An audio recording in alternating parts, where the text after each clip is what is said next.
This video is a conversation that I had with Dan Cleland and Melissa Stangl, who are the creators, owners and operators of Soltara Retreat Center in Costa Rica. And before that, they built and ran the retreat center called Pulse, which I visited in 2017. So yeah, these guys know a thing or two about how to build and operate retreat centers. Now, I've been wanting to sit down and talk with Dan and Melissa for a while, because I think the story of people who build these psychedelic communities in remote locations and cultivate these relationships with local people from a completely different culture as their own is absolutely fascinating. The fact that they did this twice extremely successfully in the space of about 5 years is pretty mind-blowing. In this video, we talk about how you go about building one of these centers, why they actually did it, we talk about psychedelic integration and why it's so important, and given the current situation, we also talk about the effect that coronavirus has had on the ayahuasca community and how we might have to adapt to it. One question I often get asked is, how did you pick which retreat to go on and how do you know which is the right one for you?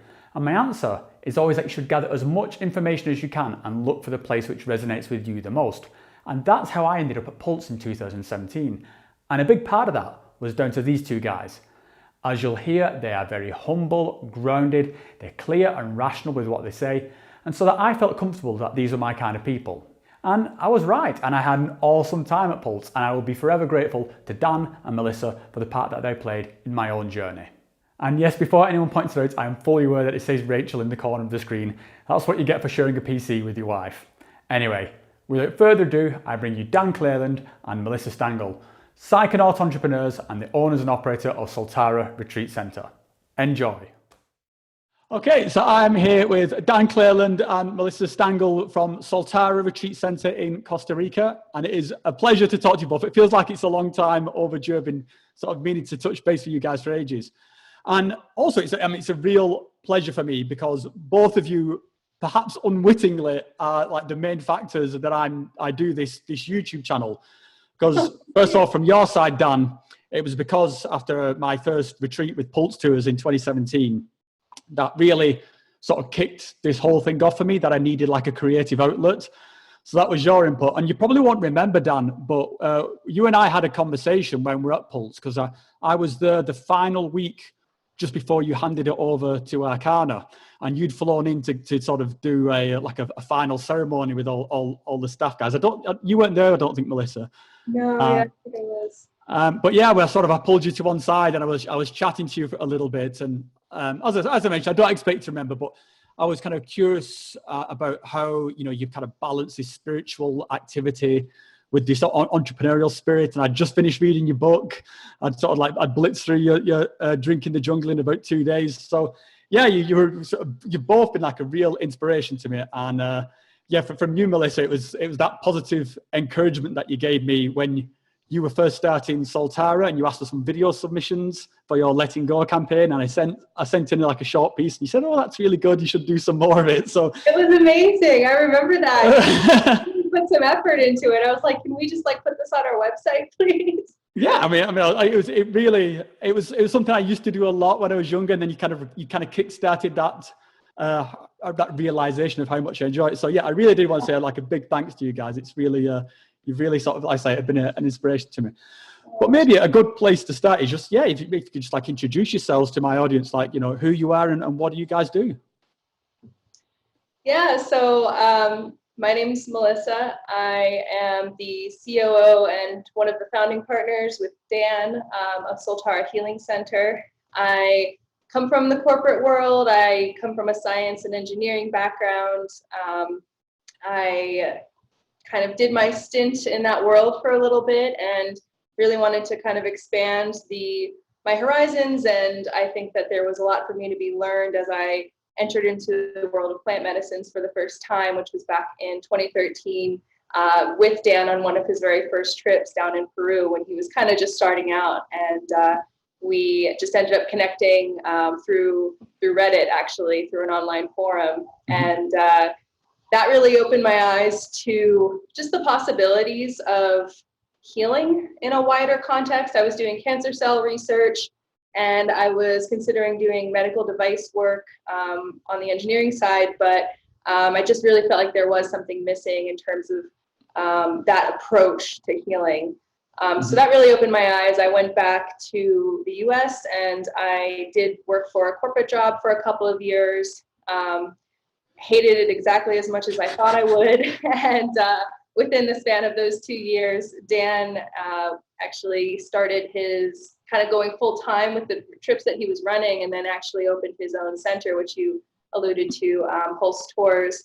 And 2 years later in 2015, he needed someone to help him manage operations. They were kind of expanding and growing, and at the time that's what I was doing, but for a giant warehouse. And so I told him that, if he could hire me, I would learn Spanish, sell my things, and drop everything and go to the jungle. So took a leap of faith there, and worked out really well because I had just the absolute privilege of working with amazing Shipibo healers, getting to really understand my own inner process through working with ayahuasca, heal a lot of things from my past. And and then one thing that really stuck out to me, a couple things stuck out to me, but as we kind of progressed in this project, it became clear that the community needed more integration support. Plant medicines were really just mainstreaming at the time, and that was still a very new phenomenon. And so people hadn't really come up with what it meant to integrate. And so that was the one thing. And then the other thing was just really connecting to the traditions. And as these plant medicines were expanding into the world, it very much seemed like a bit of the connection to the tradition was being lost. And so when we had this opportunity to open Soltara, he asked if I would found it with him, and I really felt like we had an opportunity to kind of take what we had learned from Peru and evolve it into something, that could be kind of the next step in what was needed by the community. So so it was a little bit inadvertent that I ended up being an entrepreneur and kind of the boss here as well in a way. And so it's been a really intensive and beautiful learning process for me. But yeah, here I am. So awesome. Who's this guy? Here he is. Somehow. Here we are. Here we are. We are here. It's been an interesting journey, that's for sure, man. So, I suppose for yourself then, like, how did you get started? Like, what was the sort of, what made you start on this path? Well, like many of us, I struggled to find my place in the world, and I had some personal crises that were kind of resulting in physical harm to myself and in different ways. It really just became a natural progression. I'm kind of maybe an intense person a little bit. And so, yeah, man, I kind of reached a point of crisis in my life, and I was aware, I was reading about this medicine from some of the authors I was following at that time, and so I searched out an ayahuasca experience for myself, and it made it basically a huge impact on me and pretty much changed the course of my life. So I started following the path, and over time, I just got kind of deeper into the world and wanted to continue working with the medicine, and also had a background in tourism. So I found it was kind of like a means to an end, was arranging groups. When I started out, was like putting together groups to go, and so I could like to like pay for my own trips to the jungle, so I'd run a couple of groups every year and get a few people that would basically allow me to go down to the jungle and run a group and do some adventure travel and have some ayahuasca experiences. And as that progressed, it just continued to just be amazing and have profound effects on the people who came with me and on myself as well. And so it progressed into just more frequency, and then at a certain point in time when the stars kind of aligned, it just made sense to build a place in Peru. So that's what I did. Mm-hmm. And that was awesome. I mean, I loved it there. It was a beautiful place. It still is a beautiful place. Yeah. But the village there, Libertad, will never change. The center, of course, is still in operation under a different name. But that was great. You know, it was a really amazing kind of rugged adventure building an ayahuasca center in Iquitos, Peru, in the rugged Amazon. Hanging out there for a few years, meeting lots of amazing people, working with lots of amazing people, and that kind of reached its point of fruition. I basically was kind of interested in doing different things, and running a healing center in the middle of the Amazon is a bit of a commitment.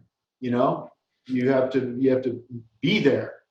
And it's not the easiest place to get to. So the desire kind of arose for me to move on and to work on different projects. And so I decided to sell that center to the gentleman who purchased it. Yeah. And yeah, from there, it wasn't very long when the team and myself were thinking that, you know, maybe doing something in Costa Rica would be a good idea. So I did my research and you know, talked to a few potential investors and stakeholders who might want to participate in it. Talked to Melissa and some other people about who might want to help build it and run it.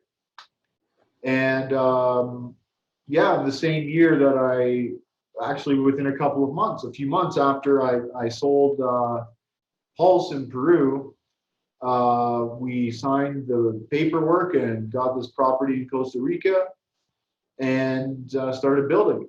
So now this is home. This is in kind of a different sense than Peru is home. I feel like I could live here for the rest of my life. You know, Mm-hmm. it's a beautiful country. The people here are amazing. The work we're doing is incredible. It just feels like home now. So I feel like this for me a little easier on the body and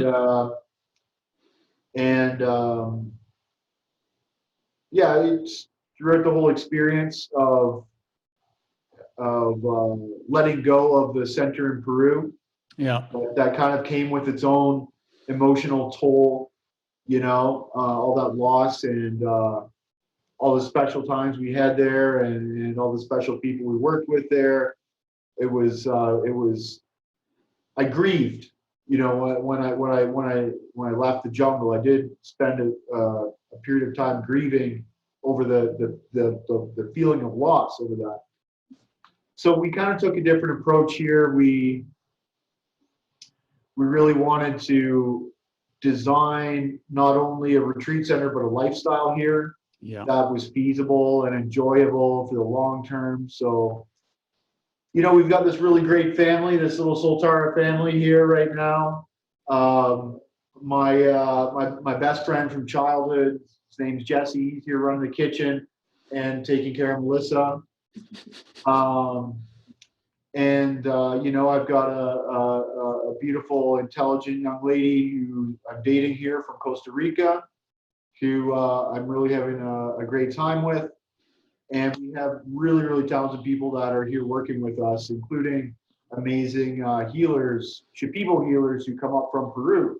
Mm-hmm. So we kind of have that same amazing Shipibo healing experience in Shipibo style in the Maloka here. Yet we're just a few meters from the beach and we can hear the sounds of the waves at night when you're in ceremony. And, you know, there are roads and cars and, you know, It's nice. things.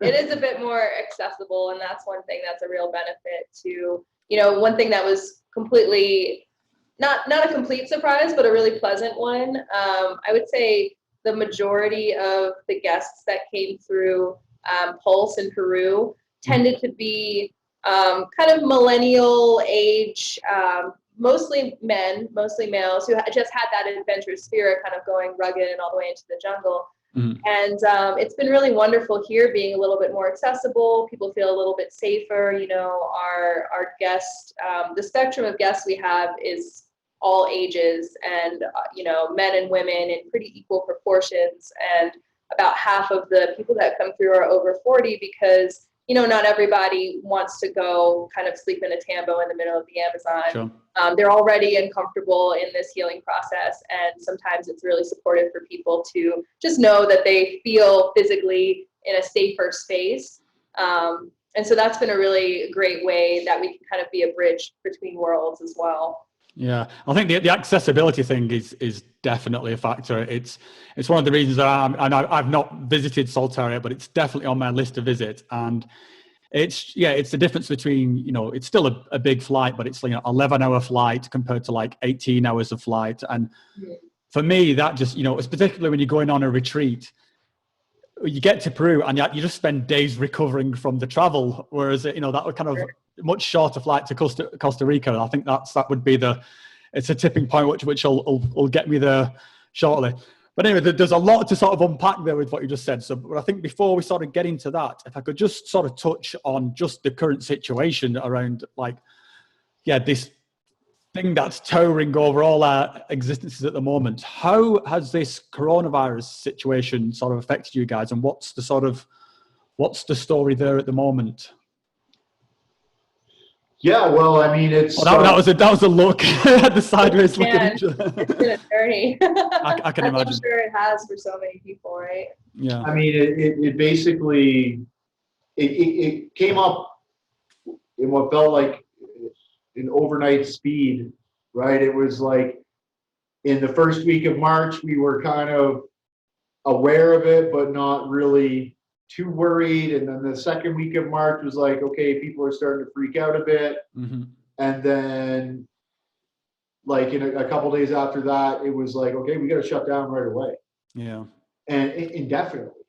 Like, the border's closed. Costa Rica's closed. Peru's closed. Nobody's flying. Like around the world, man, nobody's flying, right? Yeah. I've never seen anything like it. Well, nobody's ever seen anything like it. It's crazy.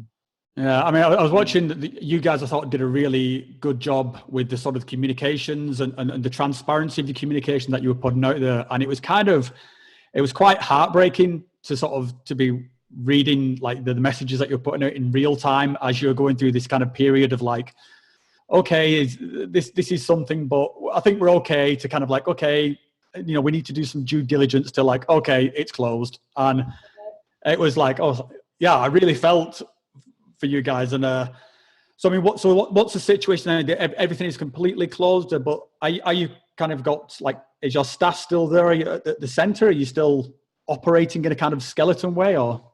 Well, man, we're not operating at all, but we've got 8 staff members, or actually 10, including me and Mel, who have been basically stranded here since mid-March. They can't leave. We got 4 healers from Peru who want to go home to their families, but they can't get back into Peru. They've been here for 6 weeks. We've been closed for 6 weeks now. And so everybody's just kind of hanging out. I mean, we're having a good time. We're hanging out. We're spending lots of family time together. And, we just went out on a hike a couple days ago to a waterfall all together. And so, I mean, we're making the best of it. There's certainly been some significant strain put on our finances, the fact that we're a new company, and so that has really been a problem to solve. But at the same time, we're problem solvers, and that's what we do for a living, is solve problems and take ourselves out of disasters. So certainly the uncertainty of knowing, you know, everything seems to be changing, and then kind of things, people make, you know, plans, governments say, okay, restrictions until this day, and then it gets close, and then they're like, okay, so I mean, it's all, you know, I would be doing the same thing now, taking it kind of a couple weeks at a time. But it does make it hard to plan for, you know, how we're actually going to stay alive through this. But there is some realizations, I think, right now. There's a lot of things that are coming to light, and a lot of problems in the world. I feel like a lot of trauma is coming up, and you know, I know our services are going to be needed more than ever on the other side, and so we're really doing our best to just stay alive, so we can be there, you know, when this is all over. Yeah, I think that's one of the things that's come up, because particularly for myself, I was planning to sort of be away on some kind of retreat at this point, and those plans just got completely derailed, as I'm sure they have for many people. And yeah, now at the time when people are needing this healing, this kind of, you know, stress has gone up from people's work, if they're even in work, then yeah, and it's this kind of weird disjointedness of you need this kind of healing even more, but it's just not accessible at all. Yeah, and you know, we were just tuning in. TripAdvisor has been kind of running these webinars for travel industry and business, and you know, they're basically saying, you know, we're not alone. I mean, they've never seen anything like it. The entire travel sector was completely decimated, and all of the, you know, pieces that fall from that, and you know, it's not necessarily predicted to be one of the first things that comes back. And so, you know, my fear too would be that we bring it back too soon, and then, you know, it causes a second wave. So there's definitely a lot at stake, and it's a lose-lose really, no matter what. So we're trying to make the best of it, and certainly we're in a nice place to quarantine. We could be in worse places. Have you put any thoughts around sort of ways that you can adapt your business model to sort of, I've seen some of the kind of, you know, like this kind of telemedicine kind of things that people are doing, you know, where people are doing sort of like ceremonies over things like Zoom or over Skype, something like that. Is there some options that you think they're available to you guys? I know you sort of, with your entrepreneurial spirit, you're always looking at, you know, at new options. What do you think that landscape looks like? Certainly, there's definitely opportunities. It's really going to depend on how long we're in this for. If it's going to be, if it's going to make sense really to try and do that, because if we, you know, if and when we do things, we like to do them really well, and so it's obviously not the same experience, you know, doing this type of work virtually. But that being said, we are doing our best to just keep in touch with our community, offer resources, integration support, but also just general mental health support. We've got a bunch of content that's in the works right now, just being processed, that we plan to release really soon, including an interview with the healers, which has been something that's been a cool thing, you know, during the downtime, is people just have a lot of questions about the culture, and, you know, it's not stuff that we can always get all the way into during the retreat itself. And so, you know, just trying to like stay connected with the community that way, offer things. You know, they were gracious enough to say that we can record some Icaros for the community as well during the next ceremony that we do. So so trying to kind of just stay in contact, you know, on a larger scale. That's sort of, it's a big undertaking to kind of shift the whole business model. So it is really going to depend on kind of the length of time that we're in this. Yeah, it's just such uncertainty at the moment, you know, and it's so weird to think that when, like, at the point when I first reached out to you guys to have this conversation, which was just before New Year, we were in a completely different world, and that we're even having these conversations in such a short span of time is just nuts. So yeah, I mean, obviously my heart goes out to you guys. I really hope you sort of manage to weather the storm, and I'm sure you will, because I know you're both, like I say, very entrepreneurial. Well, thank you. But I'm moving away from the sort of the doom and gloom of the sort of coronavirus. We can sort of like backtrack to some of the stuff you mentioned earlier.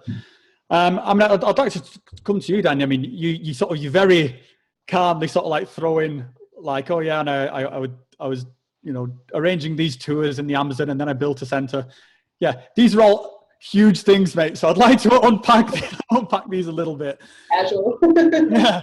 So in terms of that sort of movement from what you described as you doing your own tours to kind of self-finance to this point where you now make this physical center, what does that leap look like? And I think if I remember, there was a part in your book where you talked about some of the motivation of why you did that, and it was because you were just tired of getting dicked around by different places.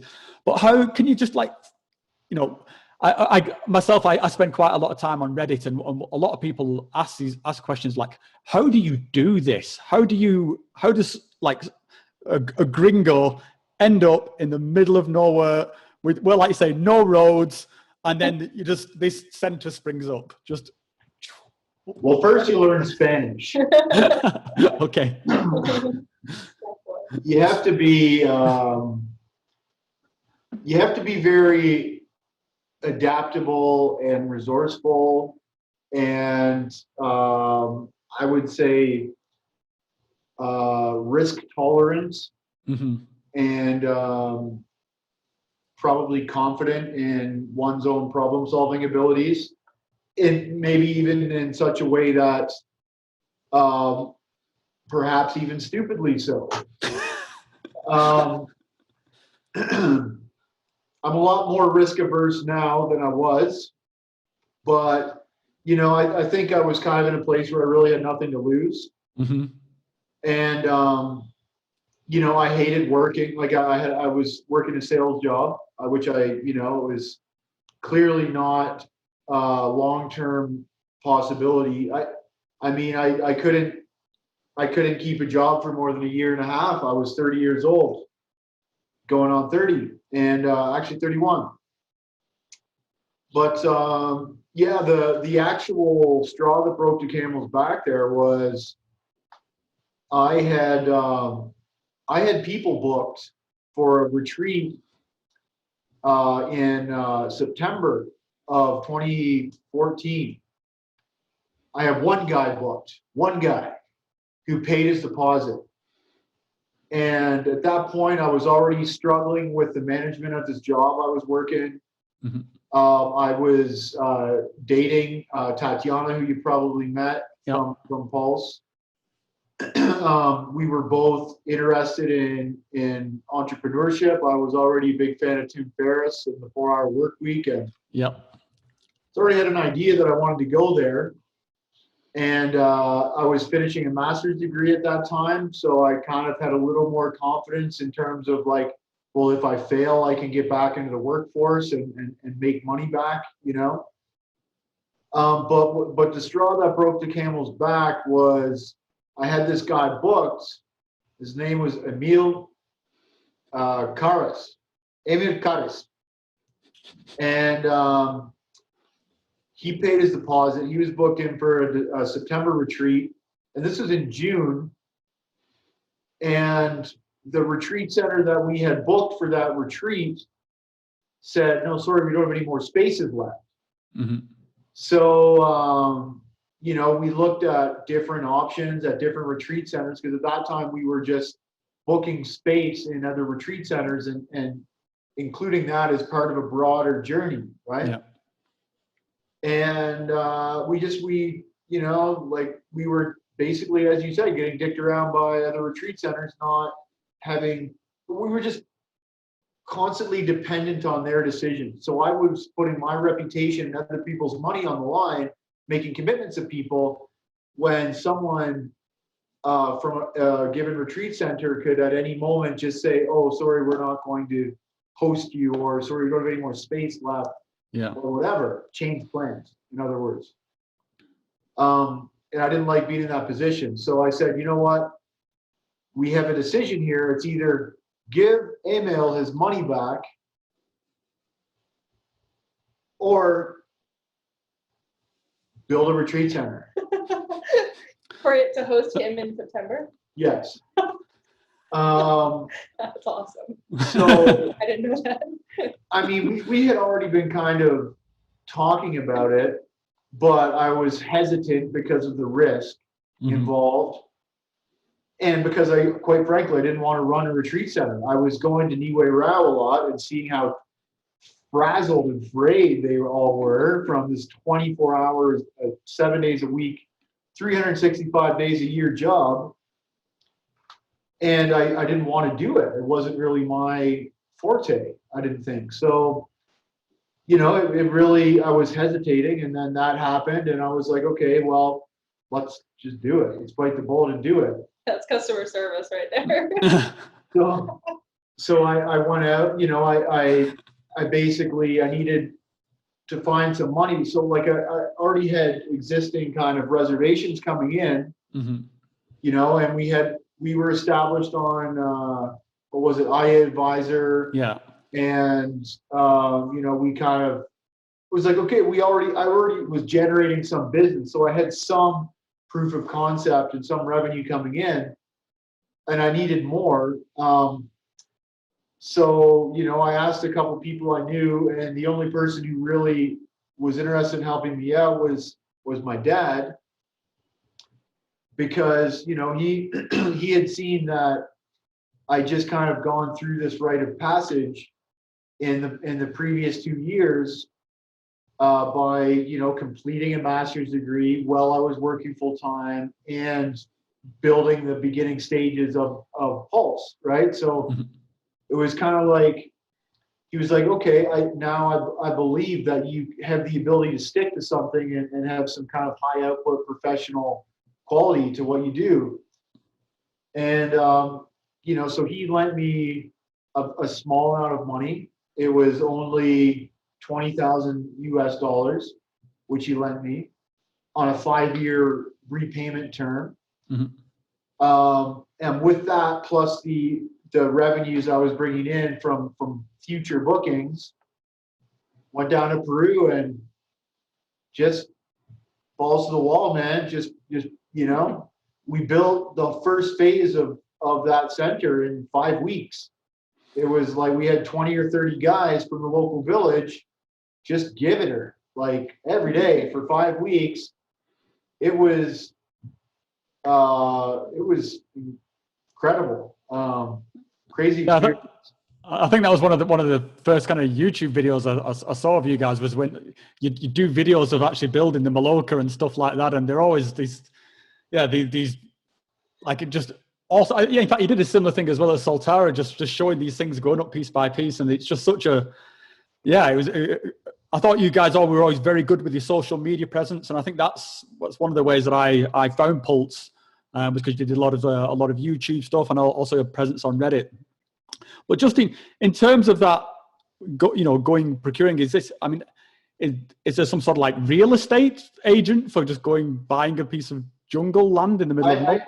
I went out to the village and talked to the mayor, and he's in bare feet. He went on I went out there in March of 2014, just as the high water season was kind of coming down. So that property was still flooded for the most part.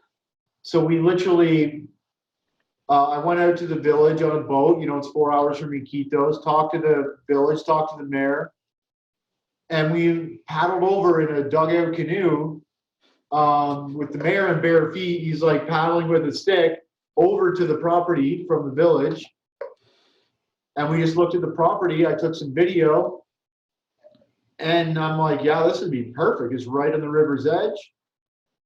And he's just like, yeah, man, you guys can come and build here. I didn't actually buy the property. He's just like, you can just come and build here. You can use the property for free. Just give people work in the village. Oh, right.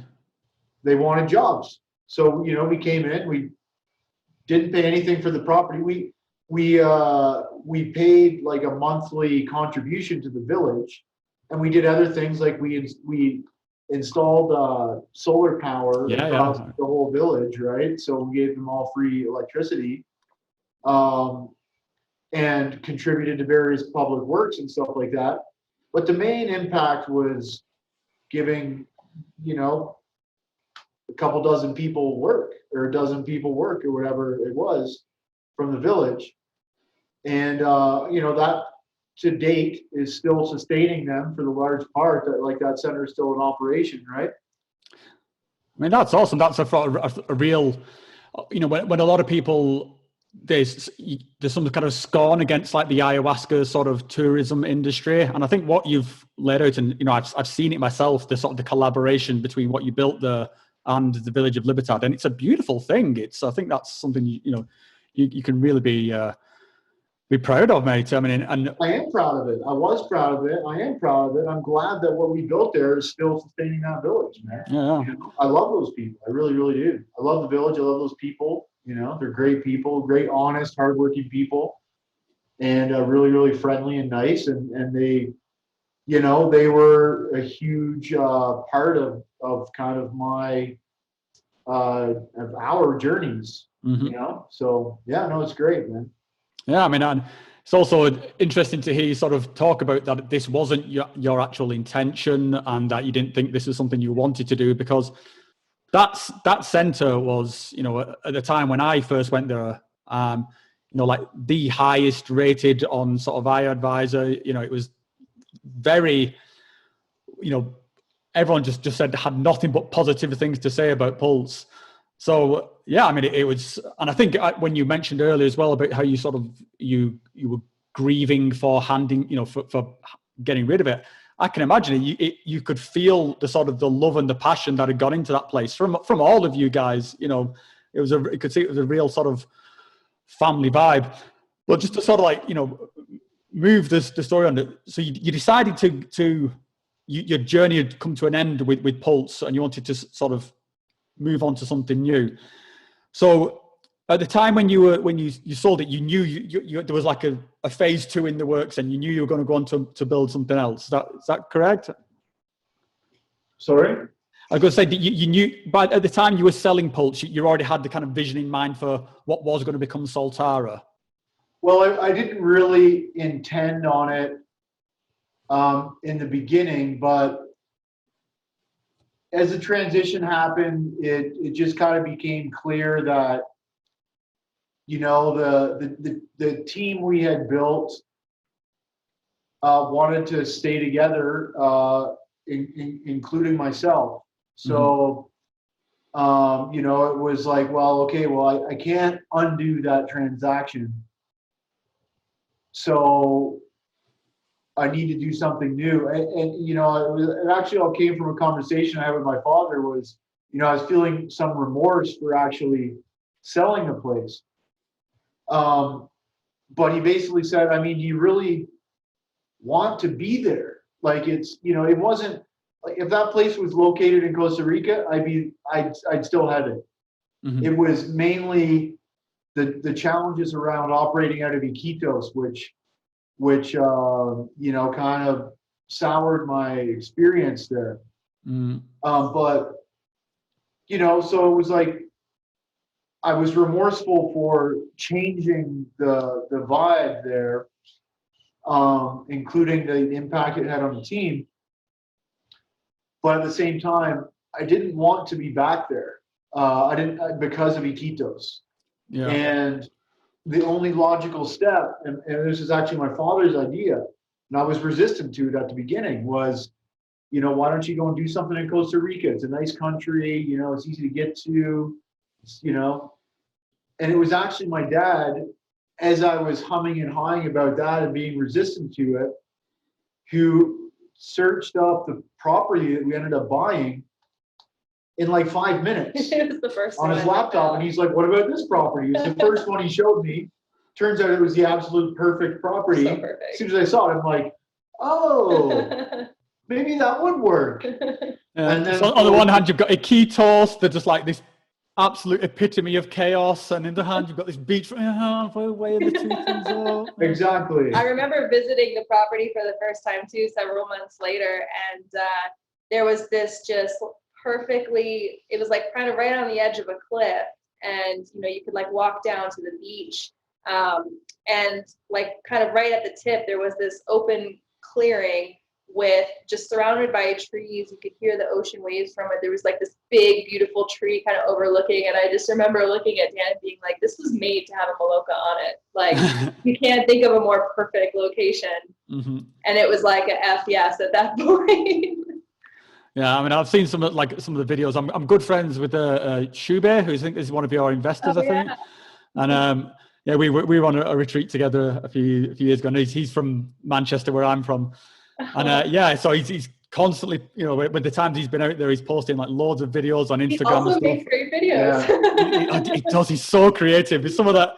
I mean, I don't know if have you seen the stuff he's been coming out with while he's been in quarantine, but he's doing these music videos at the moment. Yeah, he posted a music. Yeah, exactly. He's absolutely nuts, but yeah, I love that guy. So yeah, I mean, yeah, the location you've got there is absolutely amazing.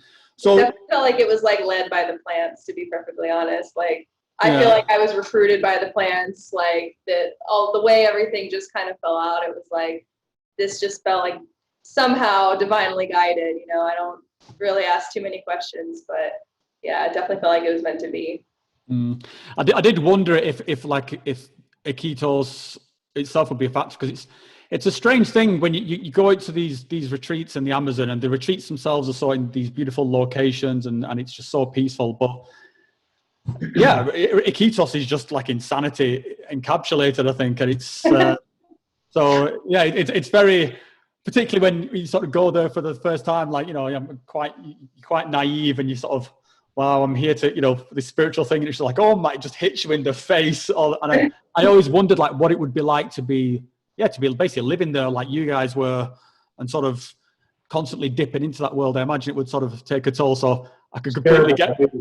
Yeah, I mean, after a while, it was just like the energetic toll it took to kind of navigate that, and it's also different too, coming as like a visitor or a tourist versus actually like having to run a business, interact on that sort of institutional, financial, logistical level. You know, which definitely was a lot more complex than you'd ever think at face value. Yeah. So I suppose what you guys did with this move to Costa Rica is I think part of this is of what's going on at the moment. There is this global expansion of ayahuasca comes out of the jungle, out of its native setting, and it's kind of expanding. And even though sort of Costa Rica it's still this kind of jungle setting, it's not the sort of the indigenous sort of home. And I'm also dabbling in this world because I do some retreats here in Europe with Wheeler and Tamara, who obviously you guys know. So it's, yeah, what are your thoughts on that, on this kind of expansion thing? Because you've got some people who are very traditional, and it's like it's got to be in Peru. If you're not in Peru, then that's not it.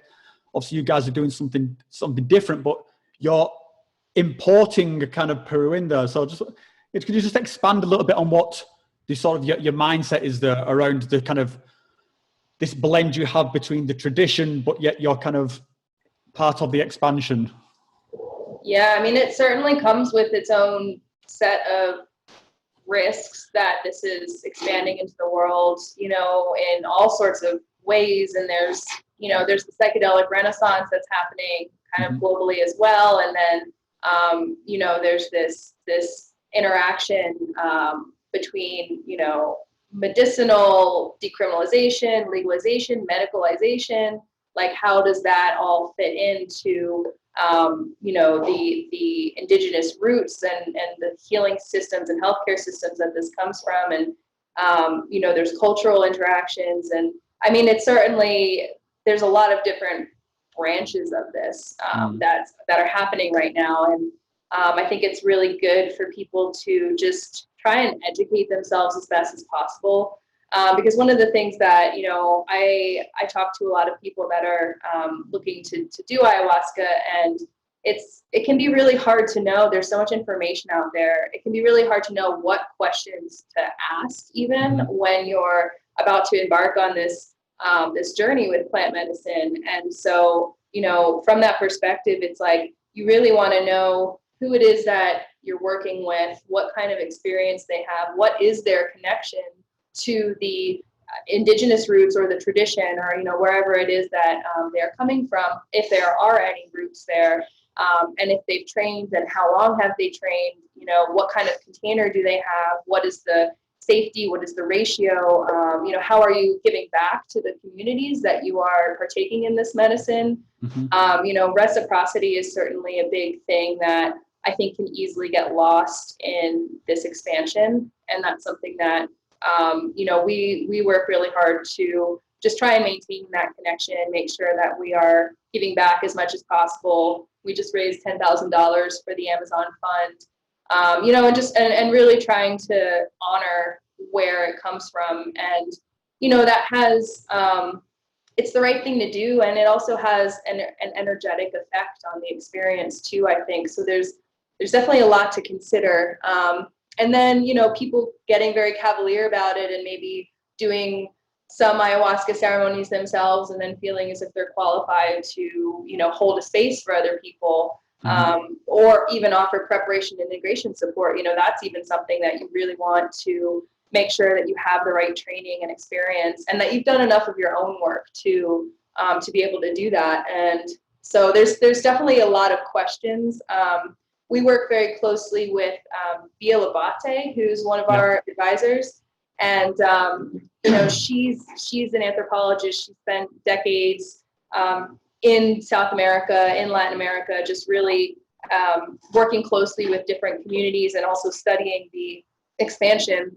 And one thing that I really love about the work that she does is that she really tries to be this bridge between kind of the global north and the you know, the South and the shamanic traditions and people. And so, you know, in a lot of ways, I try and learn as much as I can from her, and, you know, really put into practice those things so that we can be more of a bridge. You know, like, we're very careful. We don't use the word authentic on our website. Like, what is authentic? Well, you know, that's kind of a buzzword. And even tradition, you know, we're not traditional. We are guided by Shipibo healers, but, you know, if you want the tradition, you're not necessarily going to have the same level of support that, you know, more centers that cater to, you know, the global north would have in place. You know, we work with psychotherapists. So where the medicine work and the energetic work comes in, we really leave that to the healers, and they set that space. We don't offer any other energy work besides, so, you know, while people are very open and undergoing this work with ayahuasca. We actually initially started offering massages, but then we actually stopped doing that because the healers were like, we don't really want other people touching people. So, like, we just offer kind of supportive practices that people can do on their own, like yoga, meditation, a little bit of light breath work, but we don't want to alter anyone's consciousness with like transformational breath work or other practices. So, you know, it's an interesting line to walk, you know, and I definitely try as much as I can to see how we can serve the movement in the best way possible and be that bridge where, you know, when it comes to the medicine space, that is something that we're very, you know, guided by the Shipibo tradition. And then where it comes to people integrating afterwards, or finding practices that can support them when they go home, you know, we work with psychologists who have plant medicine experience. And yeah, so it's an interesting, I think it's good to ask the hard questions a lot. And whether you're, you know, in the industry or field itself, and also when you're, you know, looking to partake in plant medicine, just asking, making sure you have, you know, the information to make a good decision. So there's a lot out there. Yeah, I think that's one of the things I would say that you guys do really well there at Soltara. It doesn't come across as you're just trying to imitate what's going on in Peru, in Costa Rica. It's got its own identity. You know, you have these things with these kind of guest speakers that I know you're having with your sort of, you know, Dorian Yateses and your sort of Brian Rose and stuff. And it's even the center itself. It's got this kind of this fusion look of the you know, the okay, I shouldn't use the word traditional, but this kind of jungle natural setting, but it's very modern. It's very sort of, you know, it's got its own sort of feel to it. So I think that's, you know, that balance that you want really well. And also along with the kind of the communication that you put out. I mean, I mentioned earlier about the sort of the emails you put out. I've seen you guys doing like symposiums and stuff like that. You're very, transparent in what you put out there. So I think as part of that bridging process, you guys sort of do really well. But I just want to just home in on the topic we mentioned earlier about integration, because I know this is something that is really sort of dear to you guys, and you've made a big push around this integration work. And again, I think that is a critical element of this expansion, because as it expands out of Peru, we need more of this integration, because we don't have that cultural framework to really sort of, process these things in the same way that the kind of the indigenous people do in Peru. I was saying to one guy, like, if I could go into work and, say on a Monday and say, I just got engaged, or, my kid was just born, and everyone would pat me on the back and say, oh, wow, that's amazing. But if I went into work on Monday and said, well, I just had my mind absolutely blown, I'm just, processing it, then everyone would look at me like I'm an alien. So I think this kind of integration element where we can, to give us that kind of framework is a really important element. So maybe if you could just expand on, I suppose for anybody who doesn't know, what are we talking about? When you say integration, what does integration mean at Soltara, and what is this process that you're trying to promote? Yeah, absolutely. So, I mean, it's an interesting word, because now a couple of years later, it's actually kind of starting to become this buzzword, what exactly is integration?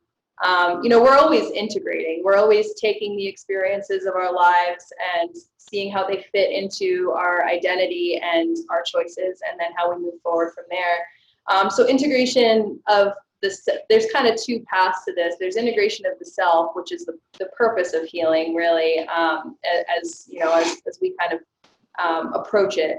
And then there's also integration of the experience when you go back home. And so how do you take these lessons where your mind is blown open, you have this, potentially, deeper connection to something, whether that's yourself, your higher self, or divine power, the plants, and, maybe there's insights, maybe there's, things revealed within you that have gotten really stirred up, and you're not necessarily sure what to make of it. And then, you have this kind of specific container where this work occurs, and it's very deep work, and you're very open. And then you're put back into your regular life, with potentially the same surroundings, the same people, the same temptations. How do you actually make something of that experience? And that to me is kind of the integration work that we focus on, taking that experience and translating it into positive change back home that really serves you. It looks different for everyone, and it can take a lot of time. One thing that, we really stress at Soltara is that ayahuasca is not a panacea. It's not a silver bullet. We are not in the purpose of saying that you're going to feel absolutely amazing as soon as you leave. Sometimes it can take time to feel better. Sometimes you have to feel worse first. That's actually part of this cleaning process. A lot of deep energetic work that's being done. So we really try and ground people in the reality of that potential and manage those expectations pretty much from the time that they book the retreat, when we're sharing information, and, even before they book the retreat. And then when they get to the retreat, one of the first things we give them is this journal that we came up with called the Hero's Journal. Yeah. And that was a collaborative effort between myself, some of the team, and our psychologist advisors. It basically follows, it kind of mimics a psychological treatment framework, but it's adapted to the ayahuasca experience. And it's very much it's meant to be very accessible. So takes you through kind of checking in with yourself, self-inquiry, setting your intentions. Where are you starting? What do you want to work on? Taking you through some tools that can help you navigate the ceremony space. We have workshops throughout the retreat as well that refer back to the book. So, what is shadow work? How can we reframe things without necessarily, while still maintaining the truth and the authenticity of those feelings?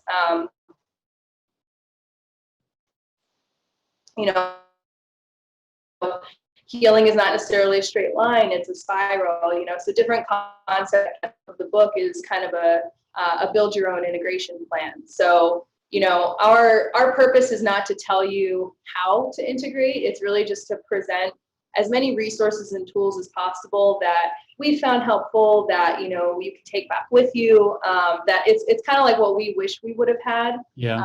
To really be like, okay, looking at your immediate integration, what do boundaries look like? What are boundaries? How do you have good boundaries? How do you know if you do? What are kind of habits you want to start? So just different tools like that, to just give yourself a cushion and set yourself up for success when you go home. And then we also offer individual and group sessions with a psychologist who has a lot of experience with plant medicine. And we also offer 3 months of resources that after the retreat, which kind of track your progress. So, okay, you're exiting the, post dieta restrictions, you're maybe welcoming new food into your life, but like, what does nutrition look like for you? How do you listen to your body? It's meant to be very self-empowering. And so, we're really just here to kind of present things, but ultimately, we feel like people are their own healers. And, when you can tap into that, like that is the approach to healing that I feel like is missing in a lot of the Western approach, Mm-hmm. So that's kind of our desire to just help people feel empowered and, find what works for them.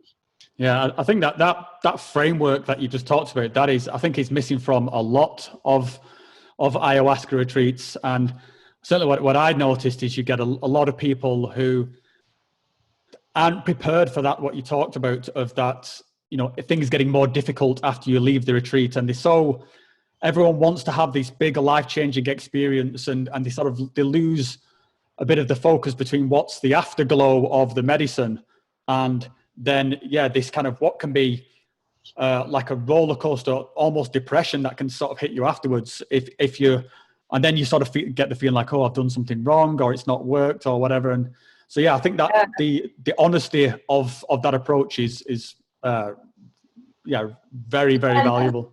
Then that's so powerful with the right framework too, because then instead of I personally went through this. I know people very close to me went through the same thing where, they had a bit of an afterglow period. And we talk about that too, that is a thing. You might be more sensitive. You might be in a state of euphoria. You might not be, who knows? But that then after that, it's possible that you can actually feel worse. And, for some people, that can trigger these deeper frameworks within the narratives that they've been holding, that, oh, did I do it wrong? Did I fail? Does ayahuasca not like me? Am I not good enough to get the healing? Do I not deserve it? And, when if you kind of don't take the approach and aren't able to kind of step outside that and be like, oh, this is helping me identify these narratives that have been running my life. And maybe this is the chance where they're actually coming out and I can reassess them. But if you don't have the framework or support system to do that, you can kind of just go back into those, habits and patterns, and then it can be destructive. And so, definitely it's about, I think, tempering a little bit of those expectations, and then just giving people the tools to be like, I can identify that and I'm outside of it now, so I can work with it differently. Yeah, I think it also highlights just the difference between like a retreat like you guys are offering and this sort of DIY approach. And you see a lot of people who sort of criticize retreats as being just some sort of, it's just rich dickheads wasting money, getting high, but they kind of fail to see that you're getting this, that there is a full care package around this thing. It's not just, paying to get high for a week or two. Right. And I think that's how you guys carry that on post-retreat. Again, I think is something that's missing from a lot of senses. So it's a really cool thing. I am conscious of the time for you guys. I did put out what I was going to do. I was doing this on Reddit, and I got some sort of quick questions back. So if you can give me sort of 10 more minutes, I'll just fire some quick questions at you from my Reddit users. Sure. Reddit. So, do you have a protocol for handling medical emergencies? We do. So we are 20 minutes away from a 24-hour clinic. which is really great. And so luckily we've only had one person slip and hurt their head that we've had to use, but we have a fully stocked medical kit on site. And then our intake process is actually one of the strictest intake processes that I've seen, which is really great. So we collaborate with a medical advisor as well as a psychotherapist when we screen people, and we really try and get a full picture of people's medical history and any possible medical risks or contraindications which could present any problems with working with ayahuasca, tapering schedules, things like that, that need to happen, oftentimes under doctor supervision. And, you know, if there's any sense that there might be some contraindications, you know, what we'll do is we'll refund the deposit and help them to set up a plan for, okay, we'd like to see you work with a therapist. We'd like to have your therapist just get in touch with us, you know, things like that, and kind of build out a plan. So our intake process really stops most of the risk, I would say. And then that being said, we're connected to the local clinic, and you know, we always have an emergency car on site, and yeah, just a logistical protocol for that as well. If there's ever anything really serious that goes beyond the local clinic, I mean, we're just a few hours drive away from a top-notch private clinic in San Jose. Yeah. Easy to get to. The healthcare is actually quite good here. Yeah. I don't think the same could be said for like the middle of the Amazon jungle. So definitely a more accessible place. Yeah, that was actually one of the times that I was in the Amazon and I was having a really difficult night. And that was the kind of thing that came to me, is like, whatever happens to me now, I'm probably 12 hours away from anywhere. You know, even if they called the boat right now, I'm still like, it's like 4 hours for the boat to get here, 4 hours. So yeah, I was really freaking out. Yeah. So just back to that sort of what I mentioned before about, you know, the people who are against the idea of paying for something like ayahuasca, or that the idea of paying for spiritual healing is wrong. Just in a sort of a nutshell, how would you address that sort of comment? Yeah, so I mean, in general, you know, healthcare is healthcare, and what essentially the level that the healers are that we work with, you know, the level of training that they go through, I mean, they really dedicate their life to this. And, you know, that is something that it's like you wouldn't expect a surgeon to give his services for free, you know, after they've spent years, decades really mastering their craft. You know, there's a whole, you know, we work with psychotherapists. You wouldn't necessarily expect therapy to be free in that way too. You know, all these things really cost money. You know, it's not like we're driving Rolls Royces around here. You know, it's really, we do our best to have a dedicated team of highly qualified, highly experienced people. And, you know, to expect healers to do this spiritual work, you know, offering it to us for free is not something that we would expect at all. And so, you know, I think there is this element of like, I don't necessarily think it aligns with the way that most other healing work is approached. And this is a very old healthcare system. And so that's essentially, you know, it costs money. I mean, it's hard work, man. It's really hard. Very hard. Yeah, I mean, you don't have to convince me, man.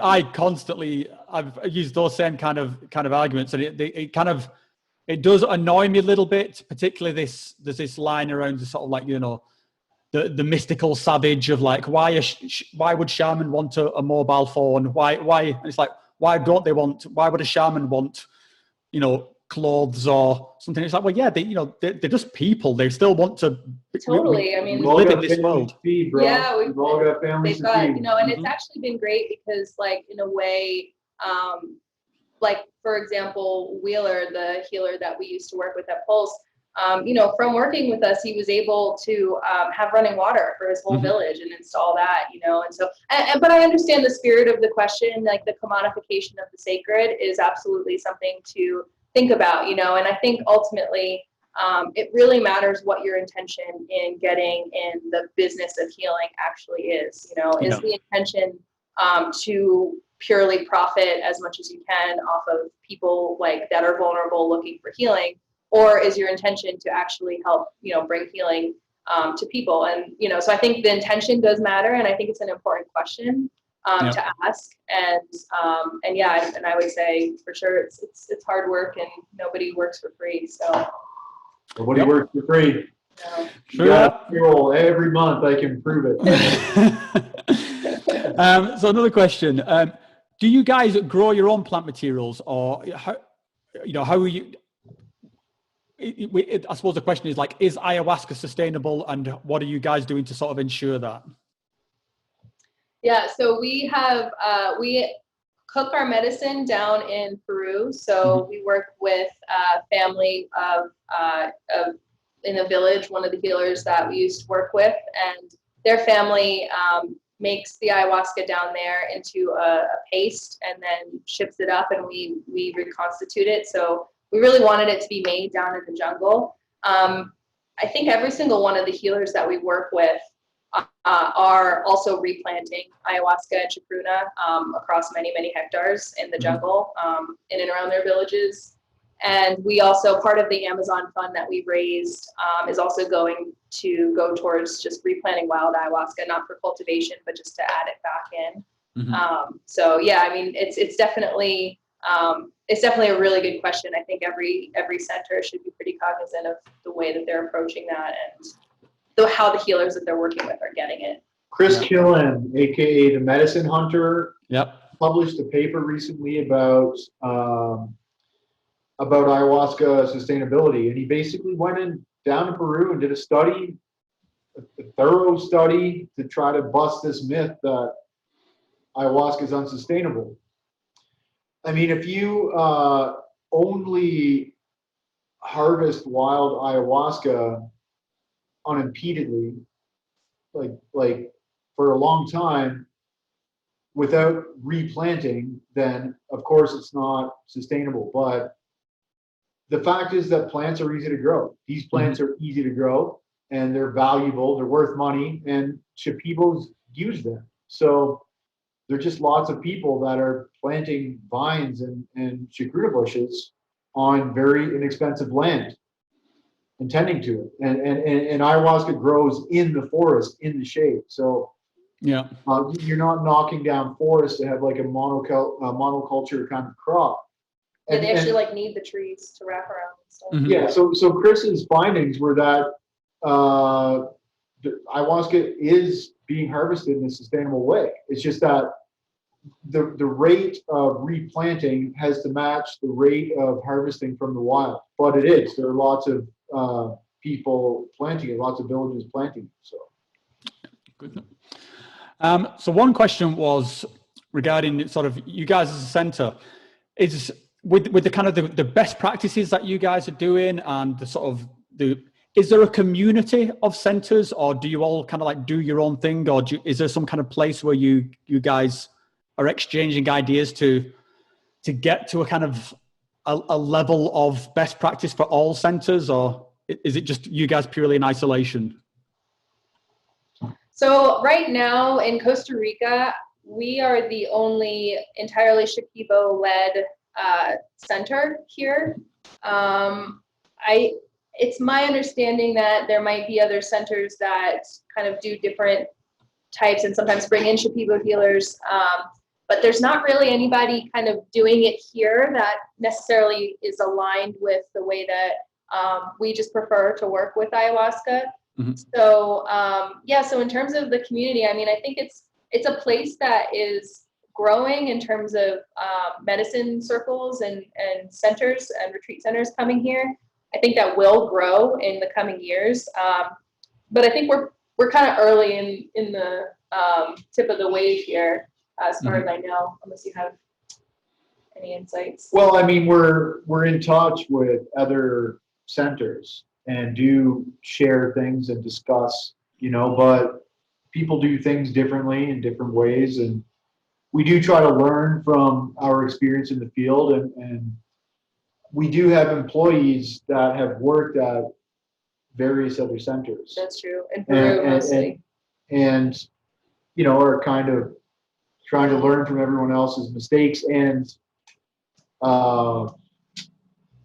wins. So yeah, there's some elements of collaboration. So last question.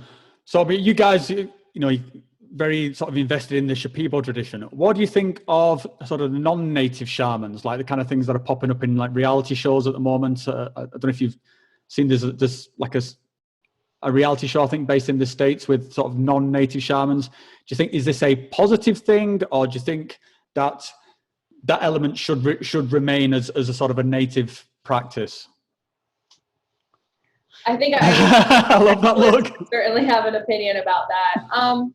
Yeah, I think you just have to be careful. I think that it's already happening. I think that, like I was saying before, there's definitely questions that you want to make sure you ask. And there's also kind of cultural questions that you want to ask too.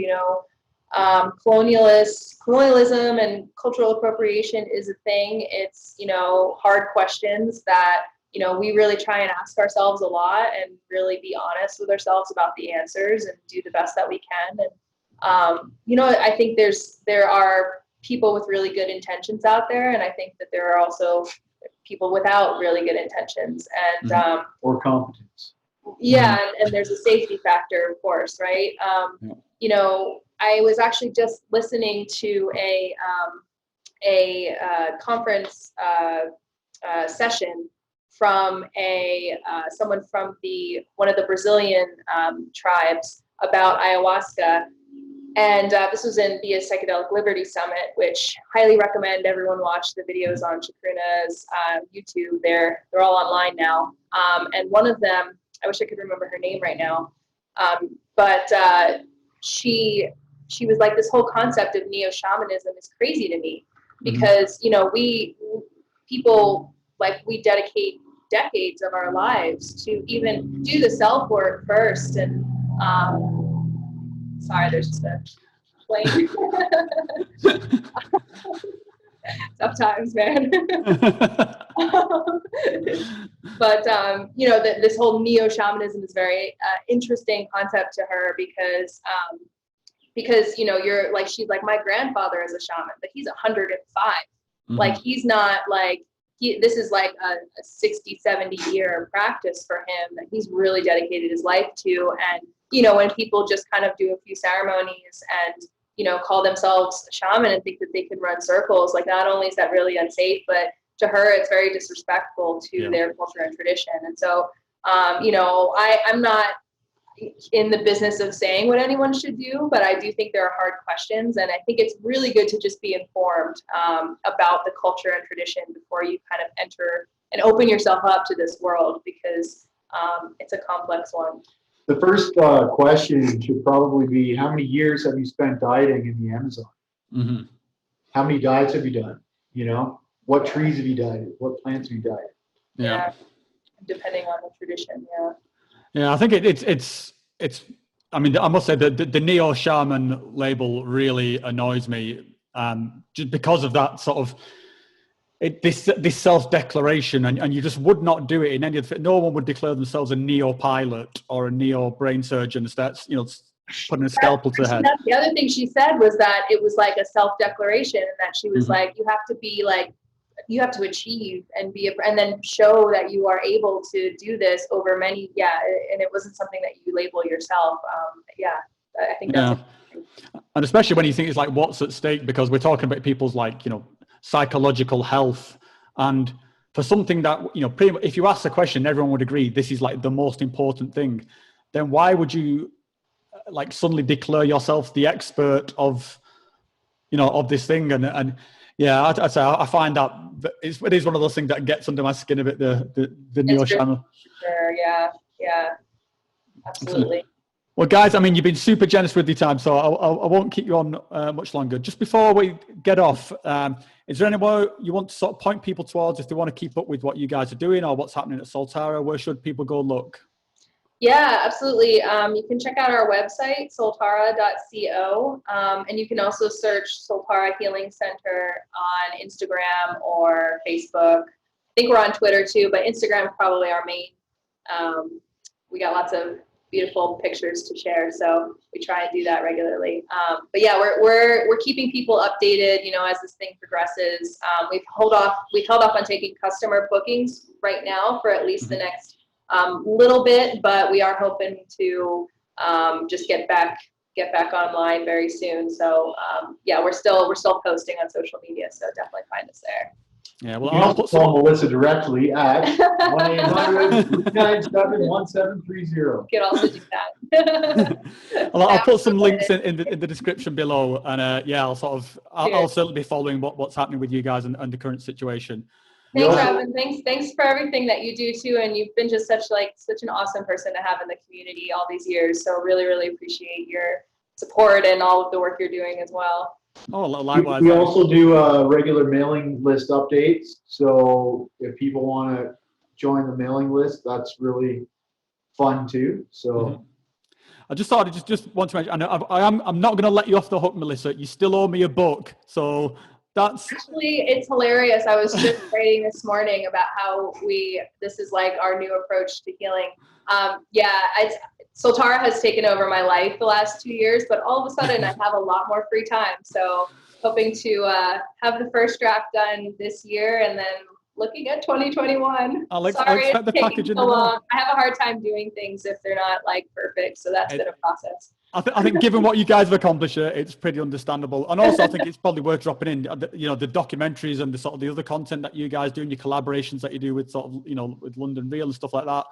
All really great work. I'll put some links in the description below. So thank you so much for your time, guys. Thanks for everything that you're doing. And yeah, I'm a huge fan of what you're doing, and I'm sure I will be out there at some point once all this craziness is finished. Oh yeah, you're always welcome, Rob. Thanks so much. Cheers, guys.